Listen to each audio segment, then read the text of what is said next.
See students, we have already gone through a concept of equilibrium of charges.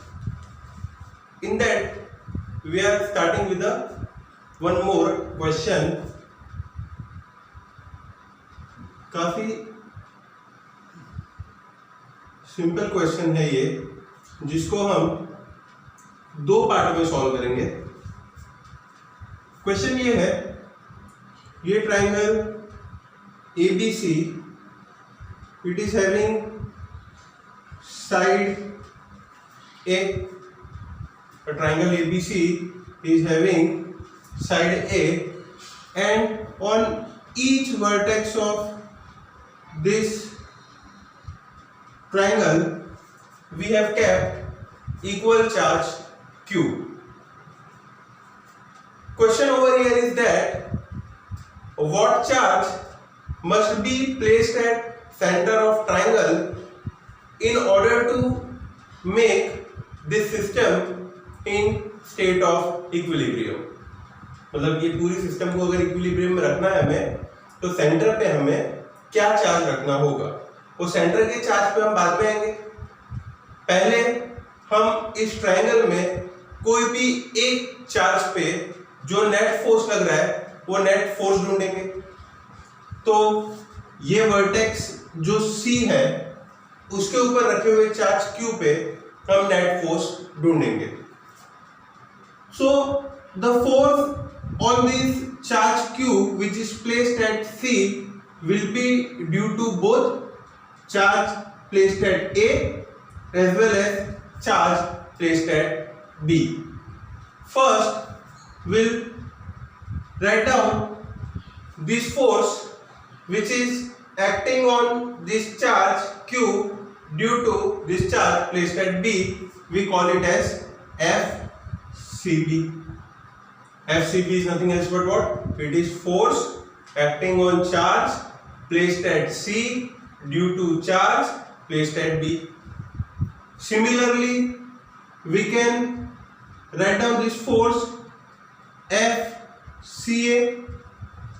Over here FCA is what? It is force acting on charge placed at C due to charge placed at A.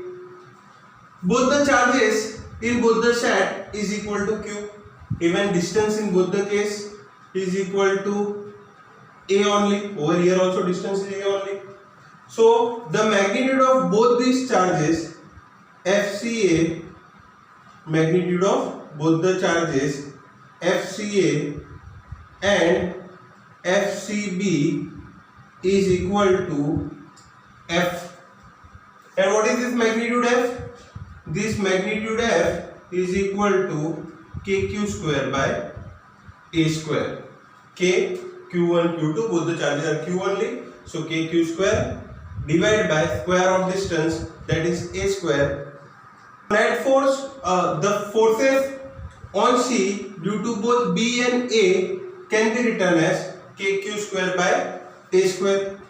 This force is KQ square by A square. Here Q is nothing else but what? It is the magnitude of charges. A is a distance between them. The angle between these two forces will be 60 degree. As this triangle is equilateral triangle, so all angles are 60 degree. So even this angle is 60 degree. अब इन दोनों forces का अगर मुझे resultant force find करना है, how can I find out the value of resultant force? I can use various method. I can use a law of parallelogram. ये हमने दोनों वेक्टर का एक पैरेललोग्राम कंप्लीट किया. And now this diagonal of this parallelogram representing net force, we can write down that net force as F dash. So value of F dash in this case will be F1 square, that is F square only, plus F2 square, even that is F square, plus 2 F1 F2, both are F, so even that is F square, and cos of angle between them, here angle between them is 60 degree. So this value becomes f square plus f square 2f² plus 2f square cos 60, as we all know, 1/2, 2 and 2 will get cancelled. This comes out to be under root 3 into f square. So f dash, resultant force on this charge is root 3f, which is root 3 k q square by a square. We can see that resultant force on this charge placed at C can be written as root 3 k q square by a square. ये resultant force सी पे भी इतना ही होगा, ए पे भी इतना ही होगा और बी पे भी इतना ही होगा, सेम ही होगा, क्योंकि ये सिचुएशन जो है हमारी आइडेंटिकल है। अब हम हमारे क्वेश्चन पे आते हैं। ये तो हमने क्या किया है, अभी सिर्फ हमने रिजल्टेंट फोर्स किसी एक चार्ज पे ढूंढा है।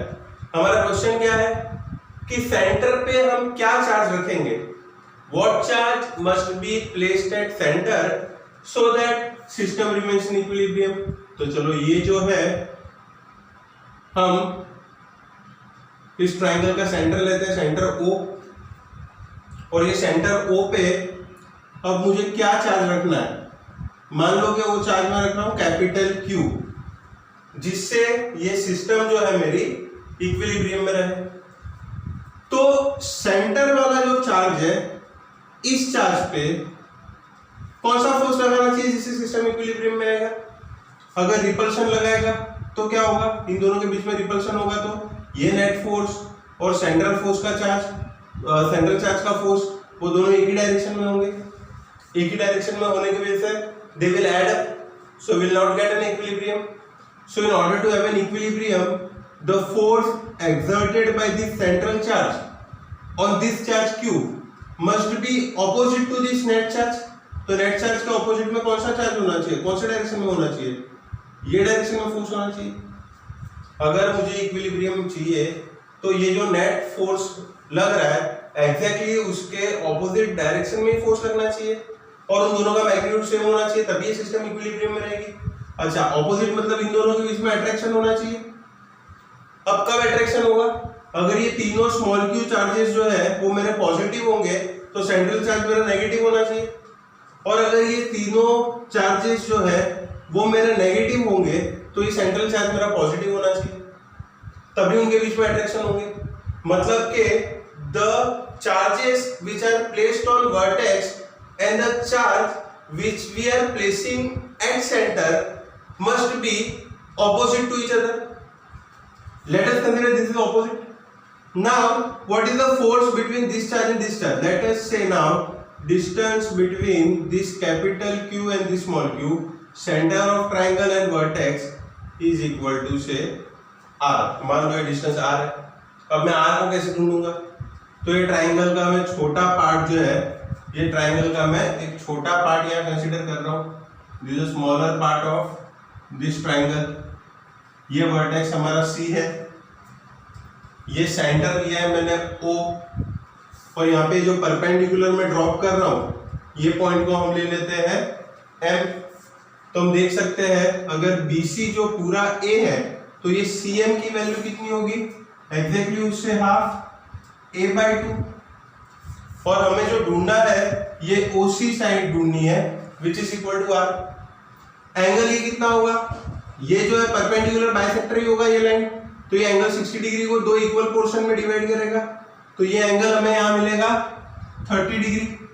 अब इससे मैं इजीली R ढूंढ सकता हूँ, तो R की वैल्यू के लिए मैं क्या यूज करूंगा, कौन सी ट्रिग्नोमेट्री आइडेंटिटी यूज करूंगा, I will use cos 30 because cos 30 is equal two adjacent side CM that is A/2 upon hypotenuse side CO that is R।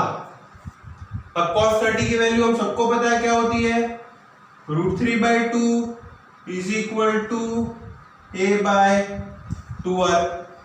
ये 2 यहाँ पे हम कैंसिल कर सकते हैं, तो यहाँ से मुझे R की वैल्यू क्या मिलेगी, R की वैल्यू मुझे मिलेगी A/√3। तो ये मुझे R की वैल्यू मिली A/√3। अब हम क्वेश्चन पे आते हैं। क्या है हमारा मेन क्वेश्चन, क्वेश्चन को पकड़ के रखते हैं हम। क्वेश्चन ये था कि सेंटर पे मुझे क्या चार्ज रखना है जिससे सिस्टम इक्विलिब्रियम में रहे। ऑलरेडी हमारे पास ये एक फोर्स है एफ डैश, और हम ये मान रहे हैं कि एफ डैश की वैल्यू हमें पता है √3 kq² जो हमने पहले ही ढूंढ ली। ये कैपिटल क्यू चार्ज जो है वो इस चार्ज पे इस ऑपोजिट डायरेक्शन में मतलब कि अट्रैक्शन फोर्स लगाना चाहिए। ये डिस्टेंस पे मुझे मिल गया r, तो ये फोर्स की वैल्यू क्या होगी, ये फोर्स जो ये एरो मैंने यहाँ इंडिकेट किया, ये फोर्स की वैल्यू क्या होगी k capital Q small q by r²। और क्योंकि ये अट्रैक्शन फोर्स है तो अट्रैक्शन फोर्स होने की वजह से मुझे यहाँ माइनस साइन भी इंडिकेट करनी होगी। अब अगर ये फोर्स जो ये कैपिटल Q अट्रैक्शन लगा रहा है और ये फोर्स जो ये बाकी दो चार्ज मिलकर नेट फोर्स लगा रही है, this two forces are equal, net force on this C this force which I have indicated with arrow is minus k capital Q small q by r²। Negative sign हमने क्यों यहाँ रखी है, negative sign इसलिए क्योंकि ये attraction nature है, तो Q और Q दोनों ऑपोजिट साइन के होंगे, और अगर दोनों ऑपोजिट होंगे तो उनका प्रोडक्ट नेगेटिव आएगा। That we always indicate f dash and this force attraction force, so I will write down this is Fc. I write down Fc because it is the central force acting towards the center of triangle. If these two forces are equal in magnitude, तो ये C पे रखे हुए charge Q पे net force जो है वो 0 होगा। तो हम सिर्फ इन दोनों को ही कंपेयर करेंगे। इन दोनों को कैसे कंपेयर कर सकते हैं, for system to be in equilibrium, अगर मुझे ये सिस्टम को इक्विलिब्रियम में रखना है तो ये फोर्स F डैश और ये सेंट्रल फोर्स Fc दोनों सेम होने चाहिए। F डैश की वैल्यू हमने ढूंढ के रखी है, क्या है √3kq² बाय a², और सेंट्रल फोर्स की वैल्यू अभी अभी हमने ढूंढी, क्या है -k capital Q small q by r²। अब r की वैल्यू क्या है हमारे पास, a बाय √3, तो उसका स्क्वायर लूंगा, क्या आएगा a² बाय 3। कुछ चीजें यहाँ पे कैंसिल हो रही है, ऑफ कोर्स हम k को कैंसिल कर सकते हैं, एक q भी यहाँ से कैंसिल होगा, यहाँ पे a² भी कैंसिल होगा, तो हमारा रिलेशन क्या बनेगा, √3 into small q is equal to, ये 3 डिनोमिनेटर वाला ऊपर जाएगा, इट विल बी -3q। हमें q की वैल्यू फाइंड आउट करनी थी, तो यहाँ से q की वैल्यू हमें क्या मिलेगी, it is minus of q by √3। So we can place this charge -q by √3 at center of this triangle, then this system will attain equilibrium। अच्छा, इन तीनों का इक्विलिब्रियम तो समझ में आता है। सेंट्रल चार्ज तो हमें पता है कि कोई भी अगर क्लोज पॉलीगन है, कोई भी हमारा क्लोज पॉलीगन है, क्लोज रेगुलर पॉलीगन जिसके सारे साइड इक्वल है, अगर उसके सारे वर्टेक्स पे मैं इक्वल चार्ज रख देता हूं तो सेंटर पे रखा हुआ चार्ज वो हमेशा इक्विलिब्रियम में ही होगा, ये हमें पता है, चाहे वो ट्रायंगल हो, स्क्वायर हो, हेक्सागन हो, कुछ भी हो। चलिए अब नेक्स्ट जो इक्विलिब्रियम का क्वेश्चन है वो भी जो आगे हमने क्वेश्चन देखा उसके जैसा ही क्वेश्चन है। ये हमारे पास एक स्क्वायर है, ये स्क्वायर ABCD, इस स्क्वायर के भी चारों वर्टेक्स पे हमने इक्वल चार्ज Q प्लेस किए हैं, और क्वेश्चन ये है हमारा कि इस स्क्वायर के सेंटर पे क्या चार्ज रखूं। स्क्वायर की साइड ऑफ कोर्स हम लिख लेते हैं यहाँ पे, ये स्क्वायर की जो साइड है, साइड लेंथ वो A है। Question is similar as per the previous, what charge must be placed at this center so that system remains in equilibrium। ये सेंटर O पे हमें क्या चार्ज रखना है जिससे सिस्टम इक्विलिब्रियम में आए। तो ये क्वेश्चन को भी हम दो पार्ट में ही सॉल्व करेंगे जैसे उस क्वेश्चन को किया। हमें पता है कि पहले हमें क्या करना है, कि स्क्वायर के वर्टेक्स पे रखे हुए कोई एक चार्ज पे बाकी सब चार्जेस की वजह से जो फोर्स रहेगा उसका नेट वैल्यू क्या होगा, what will be net force. तो यहाँ पे भी हम ये सी चार्ज को कंसीडर करें, कोई भी आप कंसीडर कर सकते हो, ये सी चार्ज को मैं कंसीडर करता हूं। So force acting on this charge placed at C due to A B and D, वो क्या होंगे वो पहले हम नोट डाउन कर लेते हैं। So this is the force which is acting on charge C due to D, FCD. The force acting on charge C due to B, this force is equal to FCB. Repulsion होगा along the joining line. दोनों forces जो है उनकी value same होगी। FCD ले ले हम लोग या FCB ले ले, इन दोनों के जो मैग्नीट्यूड है वो क्या होंगे, उन दोनों के मैग्नीट्यूड होंगे K Q square by A square. The magnitude of force FCD and magnitude of force FCB both will be equal to K Q square by A square. What is angle between them now, उनके बीच का angle क्या है 90 degree. दोनों forces F है, angle है 90 degree. Resultant force के लिए फिर से हम क्या कर सकते हैं भाई, हम लॉ ऑफ पैरेललोग्राम यूज कर सकते हैं। लॉ ऑफ पैरेललोग्राम यूज करेंगे तो इन दोनों का मिलके, सिर्फ इन दोनों की बात हो रही है, अभी भी FC है बाकी हमारा, इन दोनों का मिलके ये जो फोर्स आएगा चलो उसे मैं लिखता हूं वेक्टर F1।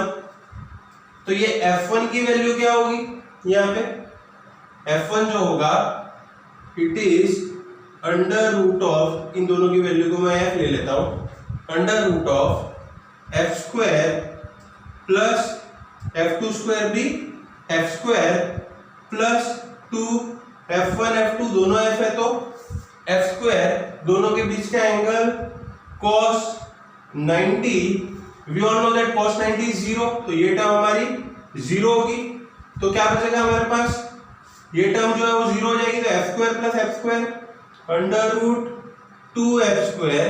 तो यहां से मुझे F1 की वैल्यू क्या मिलेगी, F1 की वैल्यू मिलेगी root 2F, that is root 2 KQ square by A square. ये जो फोर्स मिला F1 वो C पे due to B and due to D, उन दोनों का रिजल्टेंट है, that is root 2 KQ square by A square. अभी भी एक फोर्स हमारे पास बाकी है, वो कौन सा है, ये C पे ही इस वर्टेक्स A पे रखे हुए चार्ज Q के वजह से लगता हुआ फोर्स। अब ये डिस्टेंस कितना होगा, if this is A, all side are equal to A, then we all know, prove भी आप कर सकते हो, ये ट्राइंगल है पाइथागोरस थ्योरम से कि ये स्क्वायर के हाइपोटेनियस की वैल्यू क्या होगी, स्क्वायर के हाइपोटेनियस की वैल्यू होगी रूट 2A। ये डिस्टेंस होगा हमारा root 2A between A and C। तो A और C के बीच में भी इसी डायरेक्शन में फोर्स लगेगा FCA, force on C due to A। What is FCA, FCA क्या होगा यहाँ पे, तो K product of charges Q and Q square divide by square of distance. Distance क्या है यहाँ पे रूट 2A, तो डिस्टेंस आएगा रूट 2A का स्क्वायर। नेट फोर्स क्या हुआ है ये KQ square bye 2A square FCA, जिसे मैं नाम दे देता हूं चलो F2। तो इस डायरेक्शन में हमें दो फोर्स मिल रहे हैं, एक F1 और दूसरा FCA जो है F2। तो चार्ज C पे स्क्वायर के बाकी तीन वर्टेक्स पे रखे हुए चार्ज की वजह से जो नेट फोर्स लगेगा, the resultant force FR, resultant force वो क्या होना चाहिए, रिजल्टेंट फोर्स होना चाहिए ये F1 प्लस ये FC या तो F2 जो भी हम बोले। दोनों एक ही डायरेक्शन में है। जब दोनों वेक्टर्स सेम डायरेक्शन में हो तो आप डायरेक्ट उनका एडिशन कर सकते हो। तो डायरेक्ट एडिशन क्या आएगा, f1 की वैल्यू क्या थी हमारी, √2 kq² बाय a स्क्वायर, और FCA या F2 जो भी हम बोले उसकी वैल्यू क्या है, kq² बाय 2a²। तो हम यहाँ से कुछ कॉमन निकाल सकते हैं। Of course kq² bye a² जो है वो कॉमन निकलेगा। अंदर क्या बचेगा, यहाँ से kq² बाय a² बाहर आ गया, पहले टर्म से क्या बचा, √2। दूसरे टर्म में से भी kq² बाय a² बाहर आ गया, क्या बचा, 1/2। So what is resultant force now, kq² by a² into bracket, these two I can simply multiply over here, so it is 2√2 plus 1 whole divided by 2. This is resultant force acting on charge placed at C or any of the charge due to other charges on this square. अभी हमारा question complete नहीं हुआ है, अभी हमने सिर्फ resultant ढूंढा है सी के ऊपर। ये खुद अपने आप में भी एक क्वेश्चन है, ऐसा भी क्वेश्चन हो सकता है कि रिजल्टेंट फोर्स ढूंढो, तो हमने रिजल्टेंट ढूंढ लिया। लेकिन हमारा क्वेश्चन याद रखिए क्या है कि सेंटर पे हमें क्या चार्ज रखना है जिससे ये सिस्टम इक्विलिब्रियम में रहे। चलो हमने क्वेश्चन में एक पॉइंट तक आ गए कि नेट चार्ज जो है इस स्क्वायर के कोई भी एक चार्ज पे नेट फोर्स क्या होगा। तो नेट फोर्स हमने ढूंढ लिया, kq² bye a² into bracket 2√2 plus 1/2, ये हमें नेट फोर्स मिला है। लेकिन अभी भी हमारा क्वेश्चन इनकम्प्लीट है, क्योंकि हमारा मेन क्वेश्चन क्या था, सेंटर पे मैं क्या चार्ज रखूं जिससे ये सिस्टम इक्विलिब्रियम पे आए। तो सेंटर पे मान लो हम कैपिटल Q चार्ज रखते हैं। जैसे हमने आगे के क्वेश्चन में भी बताया कि क्लोज्ड पॉलीगन के सारे वर्टेक्स पे अगर इक्वल चार्ज मैंने रखे हैं, सेंटर पे मैं कोई भी चार्ज रखता हूं तो सेंटर चार्ज खुद ब खुद इक्विलिब्रियम में होगा। तो सेंटर चार्ज तो इक्विलिब्रियम में कोई भी रख लो, उसे positive negative whatever is the magnitude, but system equilibrium मतलब सारे फोर्सेस पे नेट चार्ज 0 होना चाहिए, सारे चार्जेस पे नेट फोर्स 0 होना चाहिए। तो इस चार्ज का भी जो फोर्स है, अभी तो रिजल्टेंट फोर्स इस तरफ लग रहा है, हमने देखा था F1 FCA, ये दोनों वेक्टर ऐड होके हमें रिजल्टेंट जो मिला है वो वेक्टर FR और इसका मैग्नीट्यूड भी ये। तो C पे इस कैपिटल Q के वजह से जो फोर्स लगेगा वो इस डायरेक्शन में ही होना चाहिए, कंपलसरी है ये रिजल्टेंट इस डायरेक्शन में लग रहा था। चलो ये कैपिटल Q की वजह से, पहले भी हमने इसे नोमेनक्लेचर किया था FC, तो ये सेंट्रल फोर्स इस तरफ होना चाहिए towards the centre. Central force की वैल्यू क्या होगी, ये पूरा डिस्टेंस √2a है, द टोटल डायगोनल जो है वो √2a है, तो ये आधी वैल्यू कितनी होगी, हमें पता है कि स्क्वायर के और रेक्टेंगल के जो डायगोनल होते हैं जब इंटरसेक्ट करते हैं तो एक दूसरे को बाइसेक्ट करते हैं, मतलब ये दोनों वैल्यू सेम होगी। तो ये OC की वैल्यू क्या होगी, यहाँ पे OC जिसे हम वापस से लिख देते हैं, यहाँ पे मैंने ऑलरेडी √2a लिखा हुआ है, तो ये OC की वैल्यू जो है वो R है, सिर्फ इतने OC की value, it is half of diagonal. R की वैल्यू क्या होगी, ये √2a का आधा, √2a/2, so basically R is what, it is a by √2, this is what we are getting as R. Now what is the central force then, FC, चलो वो भी मैं यहाँ लिख लेता हूँ, FC की वैल्यू क्या होगी, K product of both the charges capital Q small q, again because this is attraction force, so we can say that if this is charges are positive, this central will be negative, और अगर ये सारे negative है तो central positive आएगा, तो product के लिए यहाँ पे माइनस साइन ऐड करनी पड़ेगी मुझे।